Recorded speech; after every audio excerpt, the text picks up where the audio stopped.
Malipayon nga ginkarawat han 291 nga mga Agrarian Reform Beneficiaries Organizations o ARBOS haunong nga probinsya ha sinirangan Visayas ang mga makinarya nga gamit ha pag-uma nga may kabugusan nga kantidad nga 50 million ka pesos.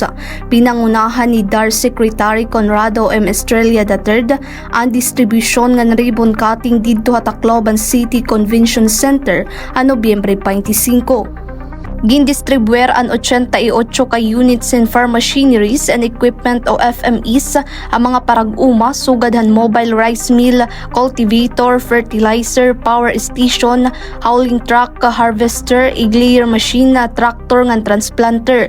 Dinhi Eastern Samar 8 nga mga ARBOS tikang magkalain-lain nga bungto ang nakapahimulos sa mga nasabi nga higamit. Panuyo hini nga programa nga mapadamo ang produksyon ha agrikultura nga magdadalan han pag-urusahan panginabuhi han mga parag-uma labi na ha mga probinsya. Tika nga syudad han Borongan, Mylene Katubay, Eastern Samar News Service.